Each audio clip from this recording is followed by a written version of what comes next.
Fala, turma! Muito bem-vindos para mais uma Biblioteca do Consta, um oferecimento da editora Faro, com vários selos, entre eles a Vishara, que é a editora da minha convidada de hoje. Olha, eu quero falar para vocês que eu nunca bati um papo com ela, só em grupos, eventualmente de WhatsApp, tudo. Eu não tinha lido o livro, mas tinha lido vários artigos.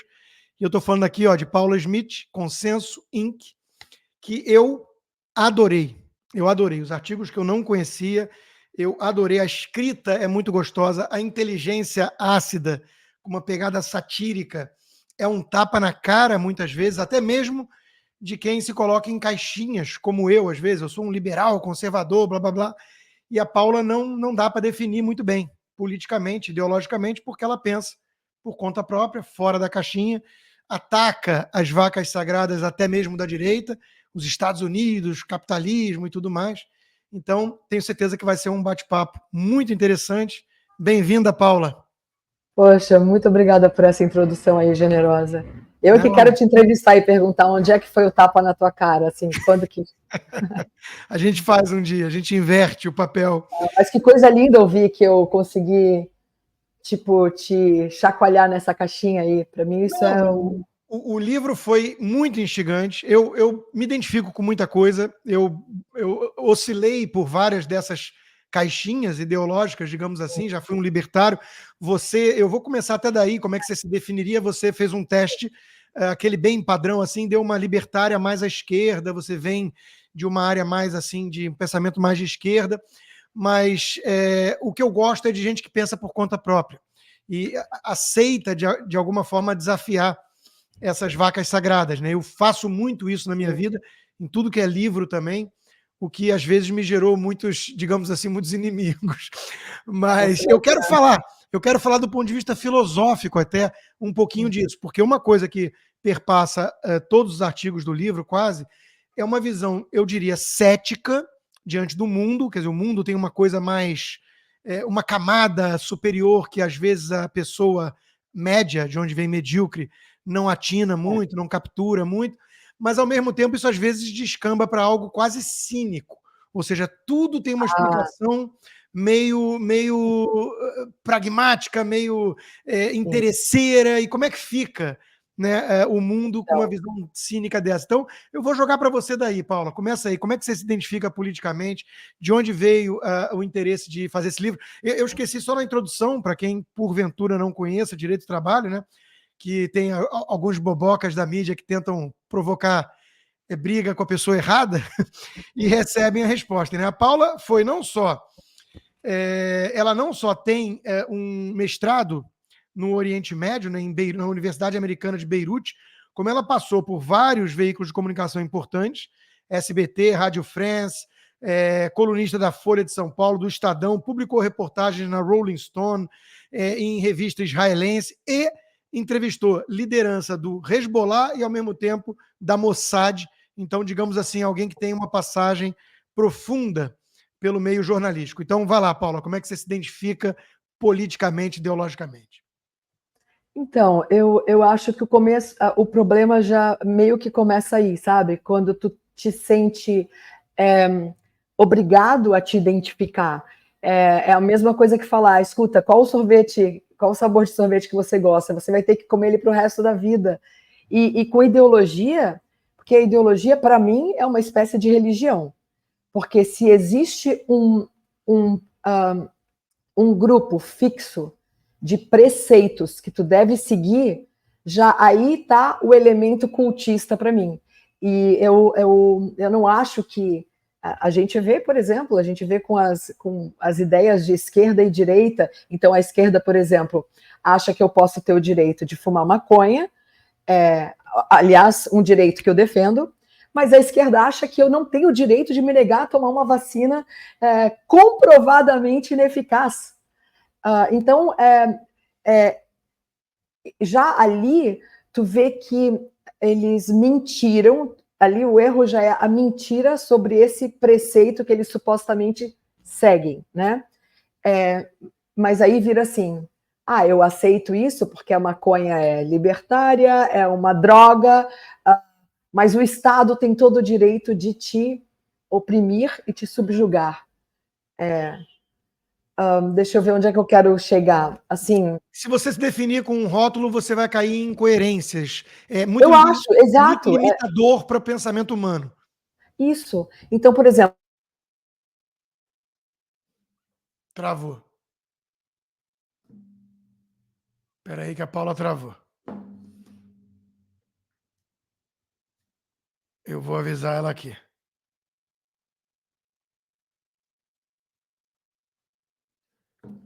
consta. Oi, voltou.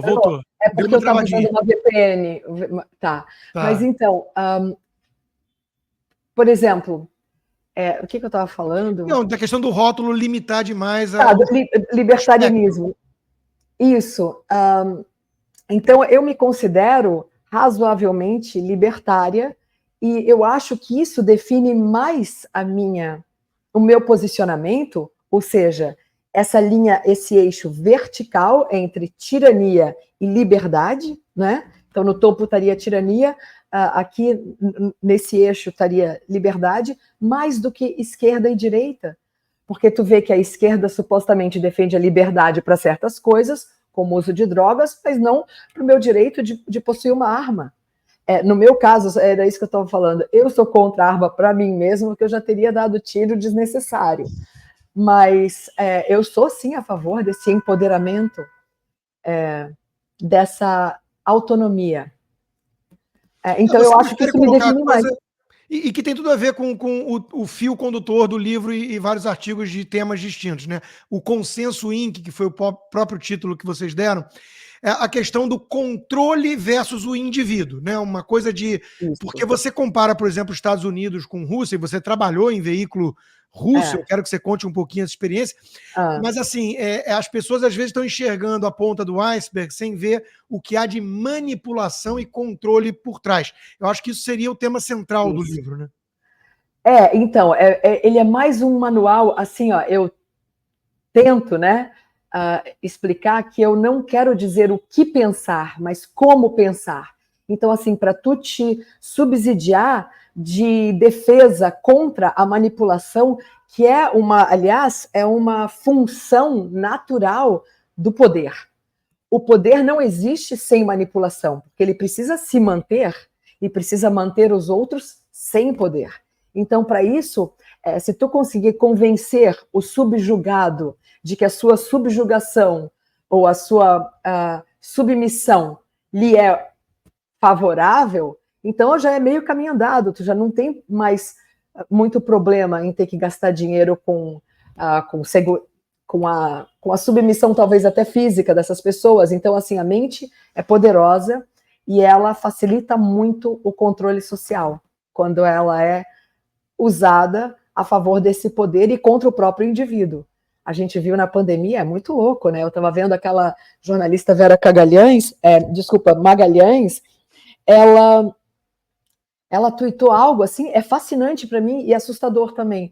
Ela tuitou um teste de Covid, mostrando que ela estava com Covid, e aí logo em seguida ela fala, antes que os anti-vaxxers venham me falar alguma coisa, eu tomei 5 doses, e eu só fiquei sabendo que eu tenho Covid porque eu fiz o teste, e agora estou de resguardo protegendo outras pessoas. Ou seja, ela no próprio tweet está admitindo que as 5 doses não serviram para nada.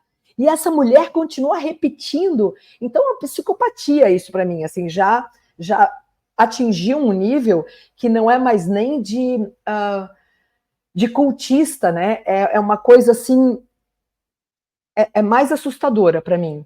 Entendi. Eu identifico isso também nas pessoas, mas eu quero ir além, porque eu fiquei com muita curiosidade. Você falou o que causou desconforto, digamos assim. Então eu vou colocar o primeiro e talvez principal.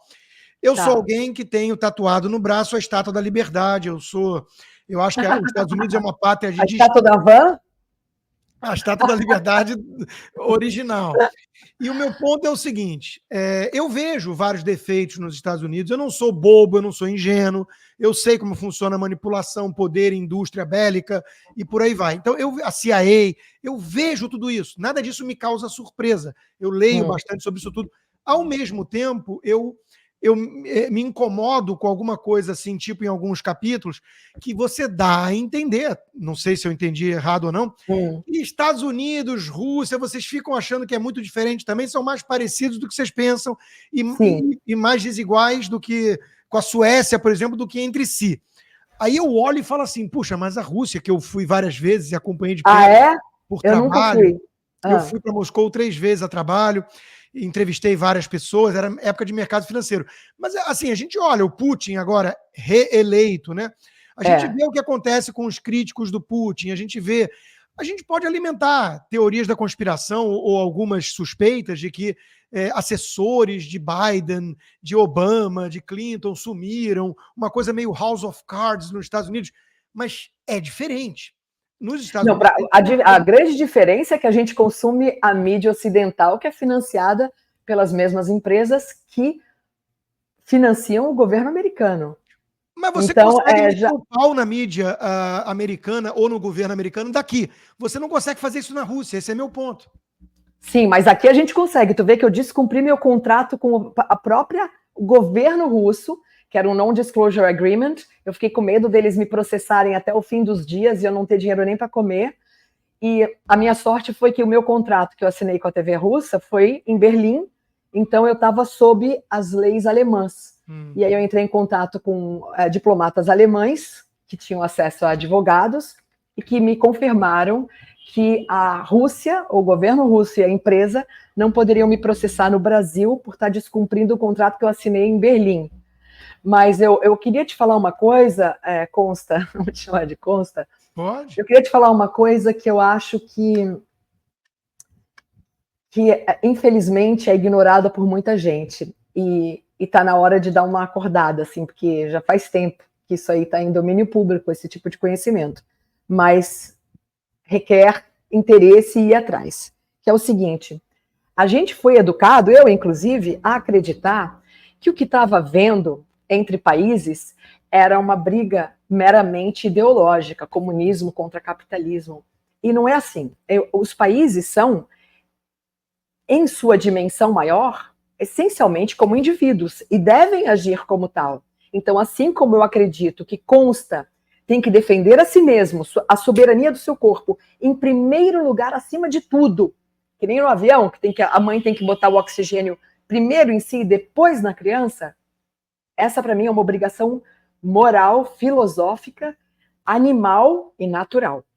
Então, o consta vai defender primeiro a si mesmo, depois aos seus, depois aos que lhe estão ao redor, depois, e é um ciclo concêntrico de interesse. Por quê? Porque é mais fácil manter um equilíbrio entre os seres dessa terra quando cada um defende o seu. Então, por isso que eu tenho problema com mulher que apanha de marido e não se defende, coisa e tal, assim, eu não acho que ela deveria precisar do Estado, eu acho que ela deveria ter uma arma, por exemplo. Então, parece que eu estou querendo soluções fáceis, mas não, eu acho, sabes que eu morei no Líbano, e eu estava contando outro dia, no Líbano, muita gente tem arma, mas muita, era normal, a gente, tipo, vai viajar para as montanhas, abre o porta-mala para botar a mala, tem uma metralhadora ali, pelo menos com os meus namorados era mais ou menos assim. Eu nunca vi uma briga de arma em 8 anos, tem noção? O poder de dissuasão, né? Claro, que é o mesmo usado por quem? Pelos países do Security Council, do Conselho de Segurança da ONU, que é, eles só têm poder, armados. Todos com armas nucleares. E o que garante que um não vai usar? O fato de outro também ter. Puxou a arma, vai ter que atirar, porque o outro vai se defender. Quanto então, a isso, a gente está de acordo, mas como é que fica o julgamento moral de que um é diferente do outro na postura? Porque, então para mim, eu gostaria de saber, assim, porque eu não sei, então talvez tu saiba, tu disse que foi 3 vezes para a Rússia. Eu quero saber se na Rússia a segunda maior causa de morte era, né, até pouco tempo atrás, que agora tenho certeza que é outra, mas a segunda maior causa de morte nos Estados Unidos era o erro médico. Sim. Erro médico na meca do capitalismo, no exemplo para o mundo inteiro, então tem alguma coisa errada ali. Então, assim, ó, eu acho que a minha ficha caiu mesmo quando eu li o livro do David Talbot é historiador, um dos fundadores da revista Salon, e ele escreveu o livro The Devil's Chessboard, é isso mesmo, o tabuleiro do diabo. E ele mostra, e ele não é o único, tem vários, Stulin já mostrou, se tu quiser citar o Daniel Stulin, mas eu estou indo num cara largamente respeitado por esquerda e direita. O David Talbot mostra que a CIA foi criada por um cabalzinho ali de empresas e advogados dessas empresas. Então, o Dulles, os dois irmãos lá, na década de 40, acho que chamava OSN, como é que é? Para atender o complexo industrial, os interesses do complexo industrial. Isso, e aí eles fingem que é para defender os interesses do povo americano e do capitalismo. Nada errado em defender o capitalismo, mas não era o capitalismo que eles estão defendendo, é as empresas deles. E a gente viu isso com o Smedley Butler. Smedley Butler foi um general americano que então era o general mais condecorado da história americana. Ele invadiu o Haiti, as Filipinas, se não me engano, tem uma série de medalhas que esse cara conquistou, levando, assim ele acreditava, a democracia e a liberdade para esses países. Até que ele se deu conta que essa era só a desculpa. O que ele estava levando era controle monopolístico e competição desonesta com as empresas americanas, tipo United Fruit, empresas de petróleo, empresas de exploração de borracha. Então, naquela época, né? Então, por isso que ele escreveu War is a Racket. A guerra é um engodo, porque ela finge que está indo para libertar. Ué, a guerra do Iraque é mesmo. E eu imagino que vamos aí confrontar o Consta aqui ao vivo, eu imagino que tu defendeu a invasão do Iraque. Eu tive receios, mas eu defendi. Claro, mas sabe por que tu defendeu? Tu tem toda a desculpa do mundo.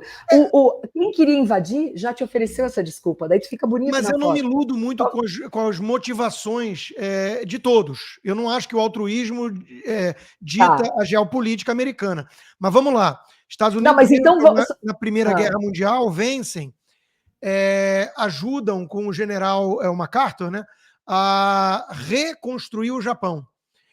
Eles vencem a guerra contra a Alemanha fica dividida, a parte ocidental foi o que foi, a oriental foi o que foi. Então, alguns territórios foram até comprados, Louisiana, Alasca, da França, da Rússia. Então, eu olho a postura americana, muitos vão querer falar, existe um imperialismo velado, existem... Não, mas eles estão fazendo, é isso que tá, é nisso que eu quero te falar. Eles estão certos eu vou te dar um exemplo.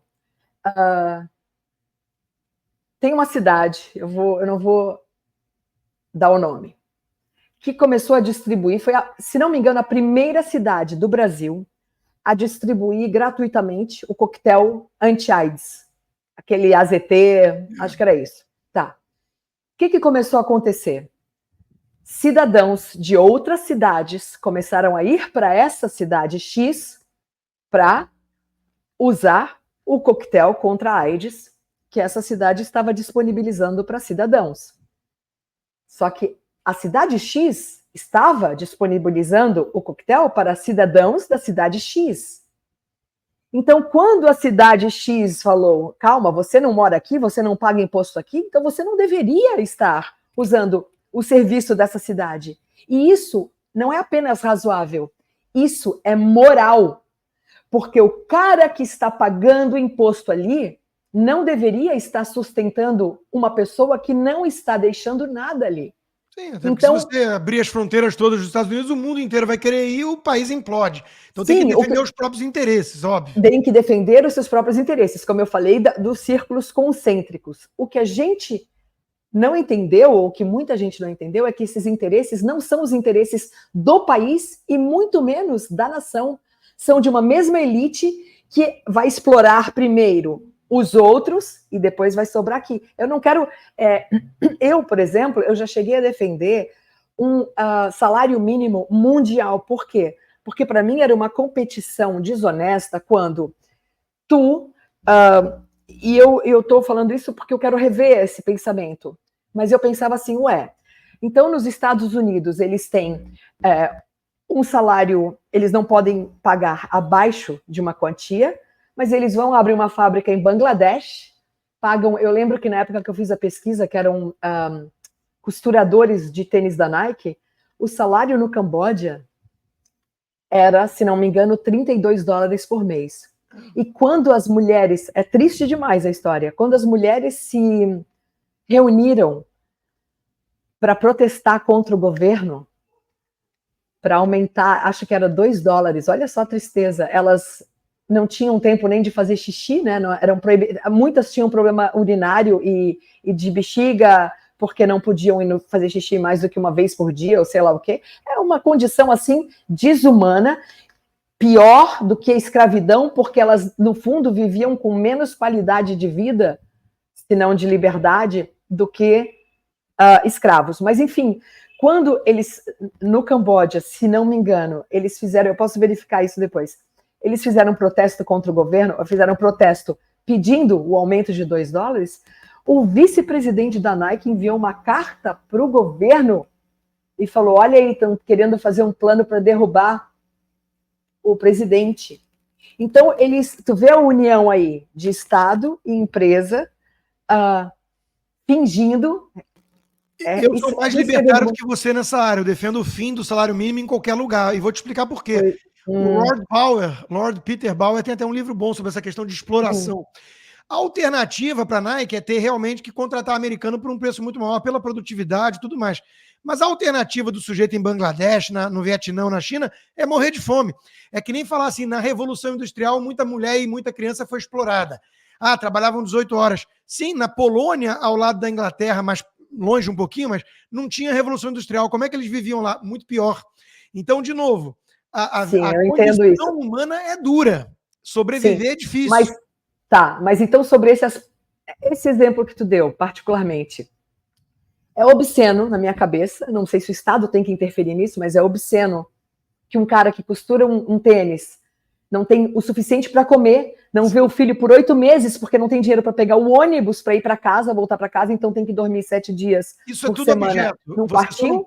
Alguns vão culpar o capitalismo ou a Nike. Eu vou culpar a situação desse país aí perdido. Não, calma, tá. Aí, mas aí da Ásia. Right, pode ser. Mas essa mesma Nike que paga esse salário de horrível para esse cara, pagava para o Tiger Woods para vestir um par de Nikes milhões. Então, já aí tem uma inversão de valores, que também não estou dizendo que o governo é que tem que... Você está condenando do ponto de vista moral, né? Pelo menos isso. Do ponto de vista moral, tá. Isso. E agora, quando tu fala que tu é contra qualquer salário mínimo, pensa comigo, por favor, Consta. Vamos imaginar um ambiente fechado, só para facilitar a nossa especulação intelectual aqui. Um ambiente fechado com 100 pessoas. Então, a gente está falando do mundo com um número crescente de pessoas e um número sempre decrescente de vagas de trabalho, correto? Não necessariamente. A produtividade gera novas vagas de trabalho. Isso é um pensamento ludista. Não, mas calma. Opa, mas a inteligência artificial está aí para te provar errado. A gente não sabe o que vai gerar de novas oportunidades e empregos. Até hoje... Então, eu acho que no fundo vai sobrar só arte, tá? Assim, talvez, sobre entretenimento, talvez. Isso. Um bando de influencer fazendo vídeo de gatinho, sei lá. Mas eu vou te dar um exemplo, então, do que aconteceu com uma amiga minha, que quando eu estava trabalhando na Bandeirantes, sabe que eu trabalhei na Band, né? Eu ganhei o prêmio lá e quando eu ganhei o Prêmio Nacional de Radiojornalismo, o prêmio era dinheiro e um contrato na Band. Tá, eu estou trabalhando lá, já acho que estou trabalhando muito. E aí eu falo com uma amiga minha que estava toda orgulhosa, ela trabalhava numa agência de publicidade, ela falou assim, nossa, Paulinha, eu dou 12 horas por dia, sabe? Eu me esforço muito, eu quero dar 14 horas. Eu falei assim, então tu é uma ameaça para mim. Por quê? Se tu te dispõe, aí que tá, quando tu não tem um limite imposto por lei, ganha quem menos ganhar. Ganha exatamente aquele que mais se rebaixar, mais se aviltar e mais se dispuser a ser abusado. Como é que você acha que as pessoas ganham medalha olímpica? É se sacrificar. Mas deixa eu te falar, quando teve a Olimpíada aqui no Rio, tinha umas amigas assim, Paula, eu vou te apresentar um cara muito gato das Olimpíadas. Eu falei assim, pera, o projeto de vida dele é passar 20 horas treinando. Eu falei, nossa, cara, isso aqui é um tipo... Mas sem julgamento, mas não consigo nem entender, não consigo nem já que você foi para essa área, eu quero... Aqui o bate-papo, teoricamente, é 30 minutinhos, daqui a pouco a gente está chegando ao fim, eu queria fazer 3 entrevistas, mas já que você tocou nesse assunto, eu separei um negócio aqui que me chamou a atenção, se eu não me engano é na Finlândia, que você aplaude uma multa de mais de 100 mil dólares para um cara que fez um problema de trânsito, sei lá o quê. Isso para mim é brilhante. Isso não é um pouquinho aquele slogan marxista, a cada um de acordo com a sua necessidade, de cada um de acordo com a sua capacidade? Não, eu vou pagar uma multa muito maior só porque eu sou mais rico? Não, poxa, mas calma, pensa comigo, Consta. Qual é o objetivo de uma multa? O objetivo maior é te dissuadir de fazer algo errado, correto? Então, quando eu morava em Londres, por exemplo, a multa para quem fosse pego com o limite acima do limite de álcool, sem fazer nada, sem tu atropelar ninguém, foi pego, se não me engano, eram 10 mil euros. Tu tinha que ter 10 mil na hora para não passar a noite na cadeia. Então, na prática, o que isso faz? Se tu, Consta, é o dono da Nokia, como foi o caso do meu exemplo na Finlândia, se tu és o dono da Nokia e eu sou a Paula, que ganha um salarinho que eu ganho muito menos que o dono da Nokia, o que vai acontecer? Eu estou sendo mais dissuadida de cometer uma infração de trânsito do que o dono da Nokia, porque para ele 10 mil euros, ou pounds, no caso da Inglaterra, não é nada. Então, o que a Finlândia fez? O cara cruzou a luz vermelha, ele vai ser punido com a proporção daquilo que o irá dissuadir de cometer aquele crime. Então, tu vê que se for prisão, não haveria por que ele ser preso por mais dias por ser mais rico. Mas se a punição é em dinheiro, faz todo sentido que ele tenha que pagar mais, porque aquela punição tem que ser o suficientemente grande para desencorajá-lo de cometer a infração. Eu entendo a lógica, mas é controverso, porque, de novo, as causas para até mesmo praticar delito são sempre subjetivas, né? E a gente... isso é que nem aquela coisa que é muito materialista, às vezes o tio Patinhas e um monge beneditino, você não pode achar que são a mesma pessoa em relação à ambição material. E as preferências são muito subjetivas. Eu gosto do rule of law sempre de forma mais objetiva possível. A igualdade, para mim, é perante a lei, não a igualdade de resultados de alguma forma. Não, mas there you go. Aí não tem igualdade perante a lei. Definitivamente não tem, porque dizer que é igual... E aí é uma coisa de um raciocínio meio simplista demais. Dizer que o dono da Nokia e a Paula estão sendo tratados da mesma maneira ao serem cobrados $1.000 por atravessar o sinal vermelho, é mentira. A igualdade, a prova de que não estamos sendo tratados com igualdade é exatamente essa, que a Paula, se atravessar o sinal vermelho, vai perder 50% do seu rendimento, enquanto que o cara da Nokia vai perder 0,00001% do seu rendimento. Quem está sendo de fato desencorajado ou mesmo punido por descumprir a regra de trânsito? Só eu, ele não está. Então, nesse aspecto, eu acho sim que deve haver uma reformulação, e por isso, exatamente por isso, eu sou contra o imposto de valor agregado, sei lá como é que chama, VAT? Como é que chama no Brasil? Imposto... Isso para mim é um absurdo. Então, quer dizer que a babá aqui, que fica empurrando os bebês de Ipanema, ela ganha R$ 1.800 e ela paga no leite o mesmo imposto que a mulher que a contratou, que não faz sentido. Então, é óbvio que a gente tem que desenvolver mecanismos para que essas pessoas tenham mais interesse em consumir e poder de consumo e, ao consumir, distribuir renda do que... Enfim, o papel do Estado não é distribuir renda, e veja como eu sou mais libertário que você. Eu sou a favor de lump sum. Imposto é que nem taxa de condomínio. Aqui mora no condomínio, vamos pagar as coisas comuns, a segurança, o jardineiro, todo mundo paga os mesmos $500. Agora, se o sujeito é multimilionário e se eu sou jornalista que corro atrás e trabalho 18 horas, é um problema de cada um. Não é porque é a mesma coisa. Não, isso aí é jogos vorazes, é a mesma coisa que tu ir tu fazer um coliseu e falar Na prática é isso que tu não está entendendo, Consta. Na prática é exatamente isso, quem se arrastar mais sobrevive. Então, aquela minha amiga que falou que ia dar 14 horas de trabalho por dia, ela estava me ameaçando, por quê? Porque quando eu fosse pedir emprego na empresa dela, ou eu ofereço 15, ou eu não vou ser contratada, porque tem uma idiota que dá 14 horas. Entendeu? Eu e aí, se eu der, e eu falar, não, o Consta me falou, libertarianismo. Paula, eu conheço muito empreendedor que sacrifica muito lá do pessoal da vida, família, mas lazer. Sempre, eu nunca não falei o contrário. Eles têm um drive. Sempre. Agora, problema é deles. De novo, isso é tudo muito subjetivo. O julgamento não pode ser tão materialista. Se o outro quer trabalhar part-time, tem mercado para gente que trabalha part-time aí. Agora, não vai querer exigir as mesmas condições de quem está disposto a trabalhar 14 horas. Olha, eu até hoje, eu ainda defendo o limite de horas. Eu vou te falar, tu já tentou ver o que aconteceu na França? Então, sim, só para dizer que não é um problema fácil. A França decidiu reduzir o número de horas máximas de trabalho por semana. Eu acho isso, sim, uma proteção ao indivíduo. Por quê? Porque ninguém... Olha a França, olha a economia francesa, não dá certo. Claro, calma, a gente vai chegar lá. Mas ninguém quer... que se desvaloriza ou que quer... Então, assim, o cara não vai poder... Isso é uma competição, para mim, injusta. Quer dizer, o cara que está mais disposto a se aviltar, inclusive, a sua soberania física, esse tem mais vantagem sobre mim. Não deveria ser assim. Então, tá. Tudo bem. Então, eu concordo com a França, limitando as horas semanais de trabalho. Tudo bem. Porém, o que aconteceu?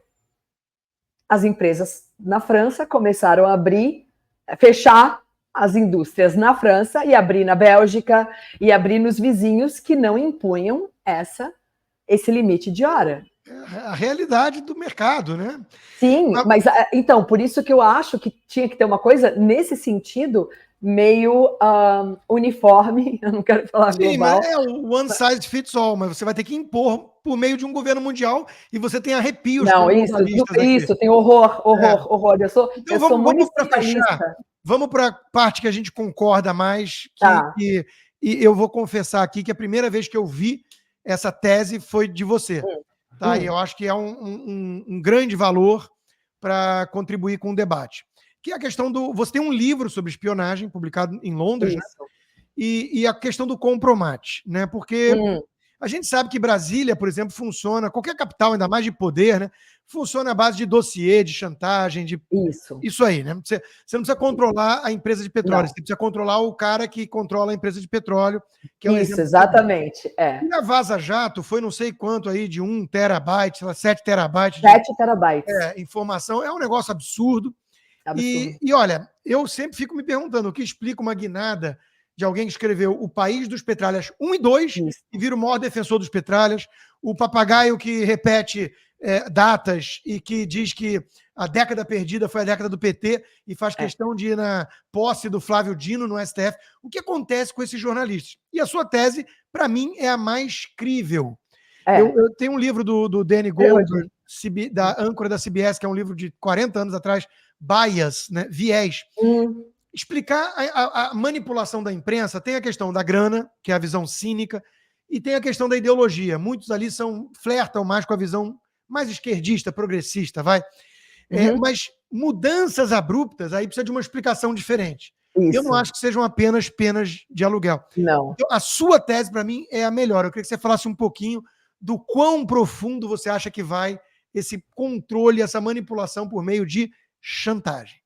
Tá, então é isso, tu colocou bem certinho. Eu acho que o poder da chantagem te coloca acima do próprio poderoso. Então, se tu pode controlá-lo, tu é mais poderoso do que ele, e eu acho que isso está acontecendo abundantemente na nossa república hoje, no Brasil. Foram mais de 1.000 autoridades, né, hackeadas.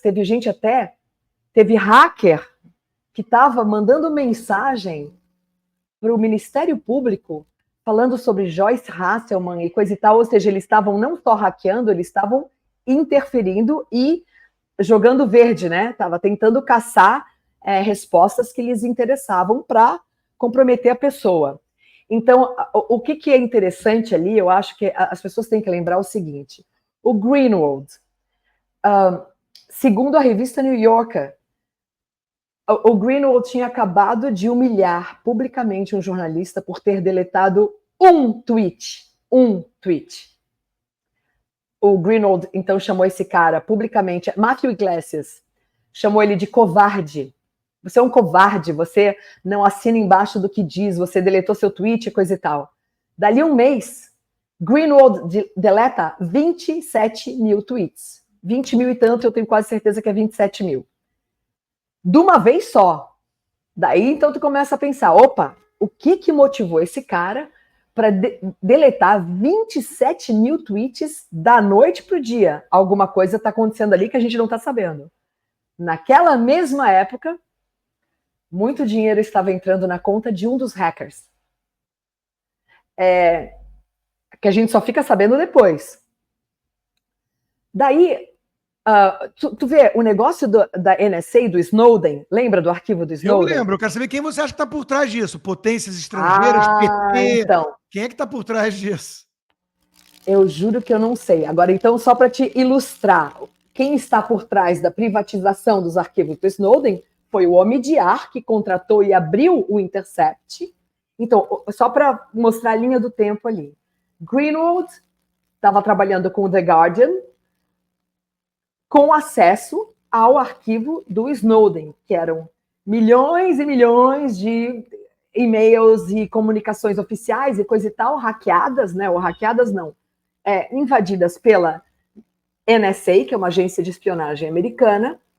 Ele teve acesso àquilo, ele viu que essa agência de espionagem americana estava vigiando governos, empresas estatais, competidores e parari parará. Tá, esse cara pega todo esse material, liga para o Greenwald, ele tem acesso à coisa, ele passa a trabalhar para o Guardian, porque ele tem aquele acervo infinito de informação.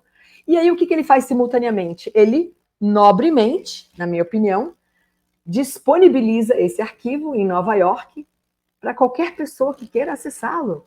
Então tinha uma sala em Nova York aberta para qualquer pessoa que quisesse vir e verificar o que estava naquele arquivo. Assim que o Intercept é criado e o Greenwald é contratado por um salário milionário, ele fecha o escritório. Não tem mais. Então, na prática, com quem ficou esse arquivo? Com o cara que fundou o Intercept, com o Omidyar. Eu não sei se ele admite que tem o arquivo, e se ele disser que não tem, eu não vou acreditar. Ele contratou o Greenwald, na minha opinião, para isso. E houve até uma briga entre Greenwald e Laura Poitras. Laura Poitras é a mulher que recebeu o Oscar com o Greenwald por causa do documentário sobre o Snowden. Ela foi proibida de acessar os prédios da empresa dona do Intercept, First Look.